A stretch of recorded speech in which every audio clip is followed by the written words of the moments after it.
diamonds. Let's get some diamonds. Cool. I like diamonds.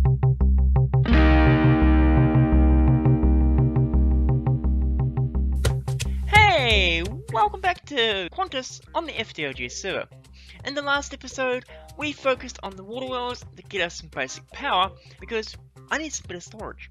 And as you can see in the background, I've added in some capacitors to give us a little bit of buffer for our power. Hopefully we won't need all of it. In this episode, we're going to be looking at a way to retrieve and store items similar to AE and other mods while still in the steel era. So, let's get started. So, between episodes, I have added in some storage drawers just to give us somewhere to store the items that we have. And what I'm thinking of doing is actually integrating Opencomputers with the system so that we can retrieve and store items without having to come down here on a regular basis. So to do that, we're going to need a few things. It's quite a bit of crafting involved here, so hopefully I've made a lot of what we need already. I'm probably missing a whole bunch of stuff. So, first thing we want to do is probably make a computer case. Now, your computer cases have various different types. If we hold down our sneak key, we can see that the computer case is the basic building block for computers and houses the computer's expansion cards, RAM and hard disks. So much like a normal computer, if you're going to build it up, you need to have the basic components to make it up. You've got 3 different cases. You've got a tier 1, a tier 3, and I'm thinking we just need to have tier 2. Be aware that some things do require a specific tier or higher in order to operate, which is why we need to have the tier 2 in this case. But to make it's not hard, we'll just go into here, and it requires a printed circuit board, which I haven't made any of, a chest, and some iron bars, and we're not using this recipe. So we need to also make a microchip tier 2, which requires some transistors. Now, transistors are pretty simple. They're just some paper, some iron ingots, a couple of gold nuggets, and redstone. And I've already made some of those. Let's make a collection of these. I should make, I don't know, 8 of them should be enough, eh? And we will also need to make, what else? Our PCB, which is not, once again, too hard. Just a bit of clay, gold ingot, and some dye. We'll give it 8 of them. So we'll put those into there, make a few of those. I don't know how many of these we need, but I do know there's a lot of crafting, so I'm going to try and avoid it as much as possible. We'll go up the stairs and smelt this up. Actually, I've got furnaces right here. Why don't I use these? A couple of those. Put all those in there. And while we're waiting for those to craft up, let's make ourselves a manual, because it is probably something we should have started with, actually. So not too difficult, just a book and a microchip tier 1, which is just like that. Not too difficult. Add that to there, and it will give us the manual. Inside here, we have various instructions on how to use them, how your computers work, devices, all that stuff. I'll let you read that later on, but you do require the manual for some of the recipes, which is why we've got it here. How we got? Have we got one of these guys? Look at that, we've already got enough. Cool, let's go back down here then. We'll let that guy cook up a bit more though, because I'm probably going to need them. So we were making the computer case tier 2, which requires a little bit of stuff. Not too much though. Computer case. Okay, so we'll put the computer case, I'm thinking probably about here. As you can see, it's just a computer. There's not a lot to it. We open it up, and you've got this little interface here, which has all your components in it. You see when I hover over the slots, it highlights which items are. So we go over to here, of course, you can see a debug card, graphics card, tier 1. I'll get back over here, of course. We've got our network card, redstone card. So let's make up some of those things so we can get those out of the way. So we will need a CPU. One of these guys. I'm not expecting to do much with this, so tier 1 CPU should be fine, I would say. It requires quite a bit. Some iron nuggets, which are too hard to make. I won't make too many of those. I'll make a small collection. Not too many, ended up being 54.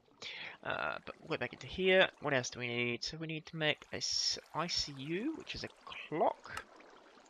Not a problem. Back into this guy, I think it was. Some transistors again, a bit of gold nuggets. So you're using a lot of gold here. So where were we up to? We need to make one of these guys. Just some iron nuggets again, microchip transistors. Not too bad. Back into there. Make one of these guys. And we can now stick that into our computer. So hover over it, you can see it shows you where it is. If you hold down your shift and just click it, pops it in the right spot for you. We probably need to make some RAM, so let's make some of that now. I've found in the past when making RAM, or memory, if you use tier 1, you get very little out of it. So I'm going to go up a little bit and make tier 1.5. So we should have enough to make 2 of those. Perfect. So 2 sticks of RAM. Those both into there. Awesome. We'll need to make a graphics card. Graphics cards, you'll see there's different tiers of graphics cards as well, and it's all dependent really on how big you want your screen. So this is a maximum resolution of 50 × 16, and you get 1 color. Possibly not an issue at the moment, but I'm going to go up a step, and we're going to get 4 colors and 80 × 25, which still requires memory of tier 2. We have enough for that though, so that's cool. A card base, one of those. Graphics card tier 2, and the ALU again, which requires a micro. I made some more of those. Apparently, it still didn't make enough. That guy, one of those. Put that into there, and put that like that. Graphics card, so that's going to run our display. We don't have anything displayed yet, but we'll get to that shortly. What else do we need? We will need a hard drive. So let's make a hard drive. Hopefully we can make one of those. Not planning on putting a lot on this. Just probably a single program what we'll have. So let's go down the simple path. So I think we need just a disk platter. I want to run it PCBs. We need 3 of these. That's fine. There's 3 there. Perfect. We'll grab another PCB from our little hidden storage thing here. And we're slowly running out of inventory space. Over to here, 1 hard drive. Yes, we have enough. We could make 2, but once again, I don't need to have multiple. And the last thing we'll need is a EEPROM. Which requires a redstone torch. I haven't made one of those. Oh, do I not have any sticks left? Oh dear. Okay. Of all the things I didn't craft up. 1 redstone torch. Do we have anything else? It looks like we do. We need to make an EEPROM, and we want to convert it to a Lua one, which, if we look at the recipe here, is just putting the manual of it. So as I said, you need the manual to make it. You can use these. There's all sorts of other machines you can make here. For example, you can make little drones. We can't make crave ones, but you can make drones, which of course fly around the world. You can make robots. Like anybody who's used computer craft will know what a turtle is. Similar concept there. And there's also the servers, so you can have a server which you put it into a rack. And microcontrollers, and there's even tablets. But in this case, we're just making a basic computer. What we'll do though is we'll add that into there. That will give us the Lua BIOS. And hopefully, if we can open that, we can stick that into there, and we can turn the machine on. No, we can't. Not enough energy, you can see down there. So we need to grab some energy, which we'll grab from over here. And I'll be back in a moment. Connect that to there. Yes, cool, we have power. So now we should be able to turn this guy on. Cool, we're getting some beep codes. Awesome. That does mean we have everything we need in place, I think. What we're going to need to do now, though, let's just put these into there. Did that work? I don't think it worked. There we go. Let's make ourselves a screen so we can see something. So screens are here. Let's make a tier 1. Not too hard to do here. We could go into tier 2s and 3s. These of course suggest you different resolutions. For now, I'm just going to do a tier 1. I may upgrade this in the future, but this for now should do us for what we need. We can put down 1. We can make more and combine them together. I'm not going to do that though at the moment. We also need to make a keyboard, which requires a whole bunch of buttons. So we need to make, I think it's 4 of those. And I think I'll just run it. Yep. Okay, that's fine.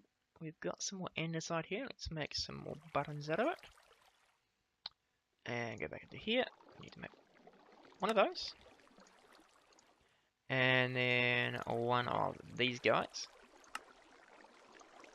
And then we combine them all together to make a keyboard.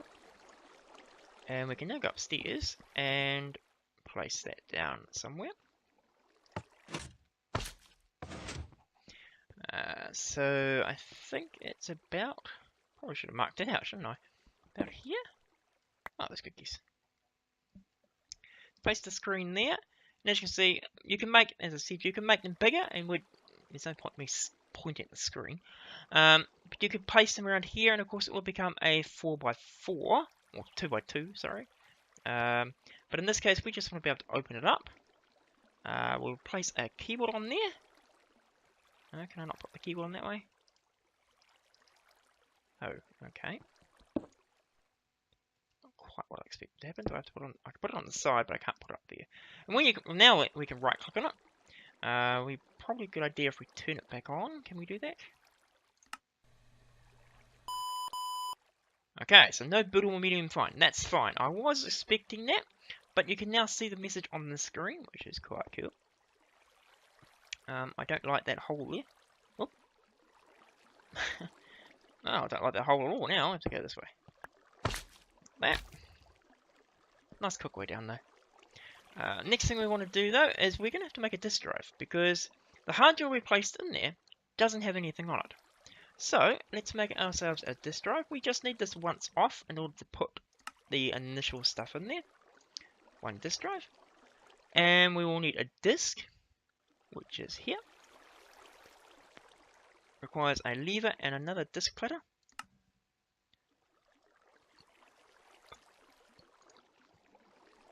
And we just happen to have enough for 1 lever.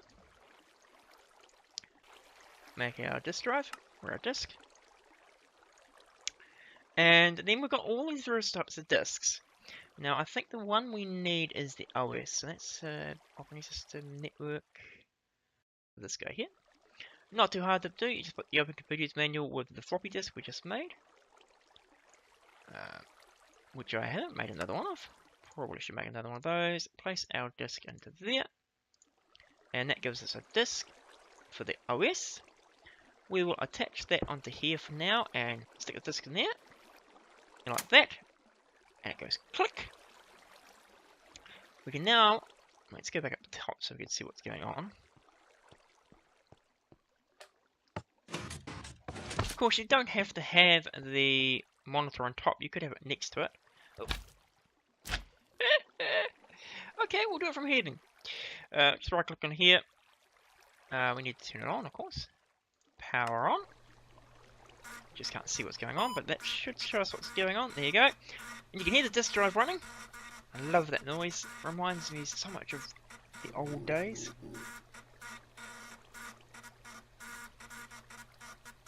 Now, of course, if we'd added a bigger screen, so a tier 2 screen or a tier 3 screen, the size of this window would be much bigger. But in this case, we're just running on a small screen. We want to install. Do we want to install OpenOS? Yes, we would. And this is going to take a little while, but you can hear it churning away with the old style hard drives. And once it's finished, I will come back.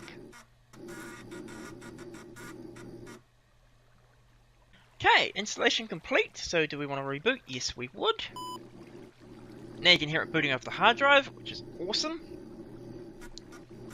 And we can now... Oh, shouldn't bring the disk. But we can actually remove... Now that we've done that, we can actually eject this disk. We don't need it anymore. and take out the disk drive. So far we have just about everything we need. We can do edit programs, all those things. But there is one last thing which will make this thing a whole much better, because currently it doesn't do much. You could maybe play a game. Let's install a copy of Solitaire or Minesweeper or something. But what we're going to do, let's just stick that in there, and I'll stick that there because why not? The last thing we want to do is make a Transposer, which is that guy. Requires a couple of hoppers. I said a couple of hoppers. So I make just enough for that. Nice.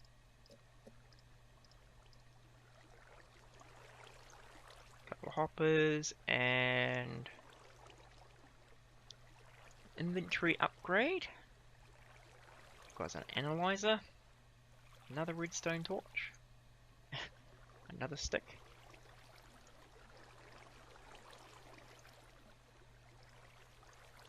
Like that.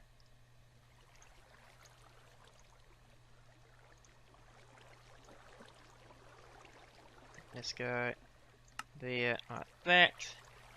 We will need to make a dropper. Not too difficult to make, luckily. So we'll make one of those. Cool.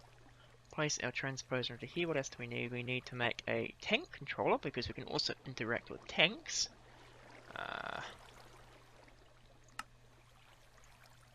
Running on space again. Another dispenser. Oh, we need a dispenser in this case. Oh, okay. Let me go get some string and make a dispenser, and I'll be back in a second. Okay, that should be everything I need. I also need to make a bucket. So I'll make four of those apparently. Not sure where we need 4. I suppose it's because you can actually use it to talk to multiple interface and multiple inventories. But we'll stick that guy there. Now it doesn't have a interface or anything. It basically just talks to the controller or to various inventories. The other thing we might want to do is stick in a chest somewhere so we can take the items out. Probably, let's actually take the keyboard off there. And we will stick it behind it, if I can work out how to do that. Let's go up top again. So go up here. So I'm thinking behind here, can I get to that? Is there anything in there? Not in the timer. No, nothing current. No, nothing currently in there. So let's take that off. Take that off, and we'll just stick. Because it doesn't really matter where the keyboard is. You can click anywhere on the screen, and it will bring it up. And of course, I'm now standing on that. So let's stick the keyboard there. See. And we can then stick that go back, and I'm going to move this guy, so let's place it, I don't know, here. Just for now. I'll probably put that back somewhere because taking events isn't a good idea, but we'll just put that there for now anyway. And actually, no, let's take that out and take that out. Put the vent back there and put the alabaster there. Just so it doesn't look ugly and have a block in the middle of nowhere. And we will also need to make a chest. Do I have any spare chests left? No, I don't. That's fine. Let's make another chest then. Convert it into a normal oak chest, stick it down there, and place it right next door. Now I'm not sure if you can access that directly. I may need to use one of these transposers next to it, or under it, just so it can connect to it. But for now, I think that should do. So what I'm going to do now though, is it's installed, and we're pretty much ready to go. So what I'm going to do is I'm going to make a program to interact with the storage controller from storage drawers, and I'm not going to show it on camera because that's boring. You know, I've got to debug things and get all that stuff working. But when we come back, I will show you a quick overview of what the program is. It won't be anything special at the moment, just something to get us to be able to retrieve things and maybe send stuff back. But I'll be back in a moment. Okay, so I've got the code working. It's very crude, but for anybody who has ever seen Lua before or Computercraft before, it's very similar in its design because it's just Lua, except for you've got to do requires into the thing. So you've got to set your variables. So in this case, we go the C variable equals the component, and the shell and the size all set up and pulled in. You can't just assume they're there, which is what you could do with Computercraft. But otherwise, you could use the same variables as Computercraft and convert a lot of the programs from Computercraft into Opencomputers. There are some changes you have to do to get other programs to work. But in this case, what we're doing is we're just grabbing some arguments. We've got two variables here, the storage side and the chest side, which of course is up and down. One for the chest that items will go into or are taken out of, and then one where the controller is. This program should be reasonably generic and be able to run with any form of chest or storage as long as Opencomputers can talk to it. We set what we're looking for, we count the number that there are. If it's not a number, then we go through all the items in the inventory as shown here.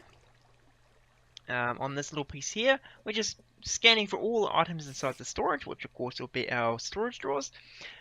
Grab all the details about it. If there is an item in there, then we look for the thing we're searching for. So I'll search for there in the item name or the label. So you can search for gold, or you can search for gold ingot, or you can search for Minecraft gold. If it finds it, it prints it out, increases the counter, and sets the slot. I'm not a great fan of this editor because it doesn't give you very good tabbing. I'll have to pull this out and change the tabs and spacing because it's just... if, of course, you specified a number, then it'll just use that slot directly, and there's a reason for that. If there is one item found, and only one, then it will transfer the items from the storage into the chest that you've selected. If there are no arguments provided, then it goes through the chest and returns everything back to the slot. So, pretty crude piece of code. Probably between episodes, convert the code to a bit more generic and look a bit fancier. But for now, I'll probably have a link to the code down below in the description if you're interested. If we go into Control W, you will of course need to be able to get it in there. Best way to do that will be grab Control A and then press your paste key, which is not Control V, it'll be something configured in your options. However, I'll give you a quick example of what we do. So we can go get, and we can say, okay, I want to get some gold. It'll scan through, show the slot number that's in the storage, the internal name by Minecraft, and the full name. So, for example, we've got Minecraft gold block, which is actually a block of gold, as it would be shown. We've got 3 different storages for gold ingots. If I was to say, let's go for gold block, it'll scan, find the item. It does take a little while because it's got a lot to scan for. But once it's finished scanning, if we open up this chest here, we now have a gold block. But of course you will notice that there's 3 different gold ingots there. Well, if I just go gold ingot, my code, oops, that's not going to work at all. If I just go gold ingot, it'll find 3 items and it won't pull anything. And you can see it hasn't pulled anything because, of course, there are 3 things there. So it counts 3 different slots. So what we can do is, okay, we can say I would like to pull all the items out of slot 20 really fast because it doesn't have to scan everything. And then, of course, in here we have all of our 64 gold ingots. It's limited to 64, but you could change that number yourself if you wanted to, or I'll probably make something a bit more specialized later on that lets you select how many you want. if you want to find all the items, just see all the items. If you want to see all the items, just go get space dot, and it'll bring back everything. And you can see everything that's in my inventory. So, of course, now though we've got, in here we've got our gold blocks and our gold ingots. Let's just throw a few other things in here as well. Put all that in there. Is there anything we want to keep? I don't believe so. No, we should be good to go. So we can go back into here. So we're now emptied our inventory. If we go get, and go to here, and you'll see it's all done. It's just thrown it all into the inventory storage and finished. Much quicker, of course, than get into here. And you can see that all the items have just been placed randomly into here. Now, of course, if we wanted to have, because we're only using the small drawers, I might set up some of the larger drawers and stick certain things in there and lock them, so that when it puts stuff in there, it'll stick them into those slots. That's all to do with how storage drawers works, and I'm not going to go into that here. So, that should do it. It means we can pull things out of our storage without having to go hunting for chests and all those things, or even just look at the wall behind me. We could just go, get item, done. I'll try and link a copy of the program down in the description if you're interested in running it yourself. But otherwise, I'm going to end the episode here. If you've enjoyed the episode or learned anything from it, please do hit that like button. If you're new to the channel, hit that subscribe button. If you've got any questions, comments, suggestions, or you're going to use this or have questions about this program, leave a comment down below. But otherwise, have a great day, and see ya!